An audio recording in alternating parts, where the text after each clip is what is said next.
शेतकऱ्यांसाठी आजच्या सर्वात मोठ्या टॉप आणि ठळक बातम्या आपण या ठिकाणी पाहतोय. पहिलीच बातमी निघते. सरकारला घेरणार, वाढदिवशी कुटुंबासह घरासमोरच्या अंगणात उपोषण करणार रविकांत तुपकर यांचा निर्णय.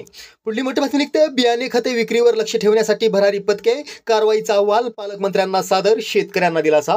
पुढली मोठी बातमी निघते. कर्जमाफीबाबत वचनबद्ध, उपमुख्यमंत्री एकनाथ शिंदे यांची गवाही. पुढली मोठी बातमी निघते. 8 दिवसापासून अवकाळीने झोडपले, नंदुरबारमध्ये फळबागांना मोठा फटका, शेतकरी हतबल.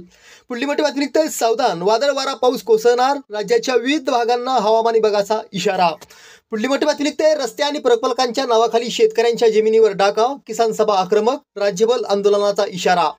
पुढली मोठी बातमी निघते. मुंबई पुण्याचा भाजीपाला 8 दिवस बंद करा, सरकार तुमच्या दारात येईल, रविकांत तुपकरांचा इशारा. पुढली मोठी बातमी निघते. कर्जमाफी, शक्तीपीठ महामार्ग ते शेतकऱ्यांचं 15,000 कोटींचं नुकसान, राजू शेट्टींचा सरकारवर हल्लाबोल. पुढली मोठी बातमी निघते. धाराशिवमध्ये वादळी वाऱ्यासह अवकाळी पाऊस, केळी उत्पादक शेतकऱ्यांना मोठा फटका. पुढली मोठी बातमी निघते. अवकाळीचा दणका, शेतकऱ्यांना फटका, पिकांचं मोठं नुकसान, भरपाई देण्याची सरकारकडे मागणी.